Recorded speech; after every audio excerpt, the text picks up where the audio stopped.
Hello, welcome. আজ আমাদের 4th day 30 days trading চ্যালেঞ্জের। তো আজকে আমি একটা ভুল করেছি, আমি রুল ব্রেক করেছি আবার। তো এটাই নোট ডাউন করেছিলাম। চলো দেখাই আজকের মার্কেটে আমার বায়াস কী ছিল, আর কি ট্রেড নিয়েছি, প্রফিট না লস, আর কোথায় রুল ব্রেক করেছি, আর সেটা করা উচিত হয়েছে কি না। তো আজকে মার্কেট যখন ওপেন হয় 5 মিনিট ক্যান্ডেলসে দেখতে হবে নিফটি একটা বিয়ারিশ ক্যান্ডেল বানায়, কিন্তু এই ক্যান্ডেলটাকে বলে ইনডিসিসিভ ক্যান্ডেল। এটা না ফুললি বিয়ারিশ না ফুললি বুলিশ। তো যখন ক্যান্ডেলটা ক্লোজ হয় 5 মিনিটের, তো আমি খেয়াল করি এটা একটা 22,500 একটা সাইকোলজি লেভেলকে রিজেক্ট করছিল। 22,500 এই 22,500 লেভেলে আগেও দেখে থাকবে। 23শে মার্চ 22,500 এসেছিল, এখান থেকে একটা উপরে পুশব্যাক এসেছিল, ঠিক আছে। তো এখানে আমার ট্রেড হওয়া উচিত ছিল যখন এই রিজেকশানটা আসার পর সেকেন্ড ক্যান্ডেল যখন এই লোকে ব্রেক করতে পারে না, তখন এখানে আমার একটা বাইং পজিশন নেওয়া উচিত ছিল অ্যাজ পার লজিক 1:2-তে। বাট আমি ট্রেডটা মিস করে যাই, ট্রেডটা নিইনি। তো তারপরে আমি খেয়াল করি যে মার্কেট 5 মিনিটস ক্যান্ডেলসের হাইয়ের দিকে আসছে, মানে ওআরবি রেঞ্জের টপে। আর বাঁ দিকে খেয়াল করেছিলাম যে একটা রেজিস্ট্যান্স জোন আছে। দেখো এখানে রেজিস্ট্যান্স অ্যাক্ট করেছিল, যখন মার্কেট ওপরে ব্রেকআউট করে যায় তখন এটা সাপোর্ট অ্যাক্ট করে। তো আমিও আজকে ভেবেছিলাম যে আজকে নিশ্চয়ই এখান থেকে একটা নিচে রেজিস্ট্যান্সকে কিছুটা ডাউন আসবে মার্কেট। তো সেই হিসেবেই প্ল্যানে, আর এখানে 5 মিনিটস ক্যান্ডেলসের হাইও ছিল। তো এখানে আমি একটা ফার্স্ট ট্রেড নিয়েছিলাম সেলিং। যখন মার্কেট এখানে আসে আমার একটু ওয়েট করে যাওয়া উচিত ছিল, রিজেকশান দেখা উচিত ছিল, বাট ট্রেড শর্ট ট্রেড নিতে না নিতেই সোজা মার্কেট উপর শর্ট হয়ে যায়।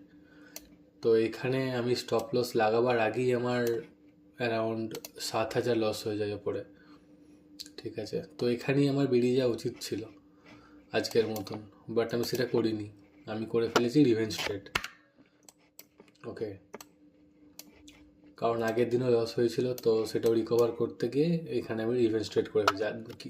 একটা জিনিস দেখবে কি, মার্কেট আমার ডাইরেকশান ঠিকই ছিল ডাউন সাইডে, বাট একটু ওয়েট করে যেতে হতো। তো সেকেন্ড ট্রেড নিই যখন মার্কেট দেখি যে এই রেজিস্ট্যান্স যখন ব্রেক করে গেছে, তো রেজিস্ট্যান্সের নিশ্চয়ই সাপোর্ট নেওয়ার কথা এটা, বাট এখানে সাপোর্ট নেয়নি। এখানে দেখবে শুধু বিয়ারিশ ক্যান্ডেলই বানিয়ে এসছে। এটাও ইনডিসিসিভ ক্যান্ডেল। এই ক্যান্ডেল যখন ওপরে টপে বা বটমে হয়, তো সেখান থেকে মুভ আসতে পারে, মানে চান্স থাকে।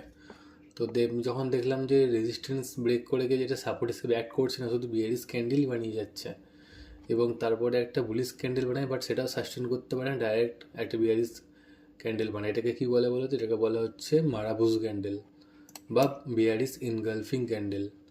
তো যখন দেখি উপরে সাস্টেন না করতে পারে, মার্কেট ডাউনই আসছে, তো তখন এখানে আমি আর একটা রিভেঞ্জ ট্রেড নিই শর্টের জন্য।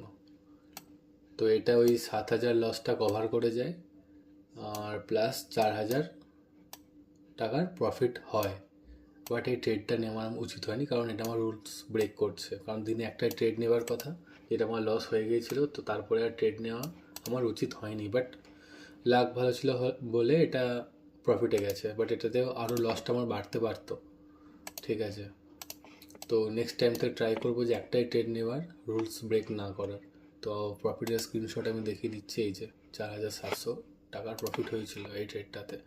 এখানে 7,000 টাকার লস হয়েছিল, এখানে 11,000 টাকার প্রফিট হয়েছিল। তো ওই ঘরে ঘরে 4,000 টাকার প্রফিট আজকে ক্লোজ করেছি। ওকে, তো এই ছিল আজ 4 নম্বর দিন। তো দেখা যাক কালকে কি সেট আপ হয় মার্কেটে। বাকি ট্রেড নিই, একটাই ট্রেড নেবো আমি ঠিক করেছি। লস হবে লস, প্রফিট হবে প্রফিট। আমি আর রুলস ব্রেক করবো না। তো দেখা যাক কালকে মার্কেট কি অপরচুনিটি দেয়।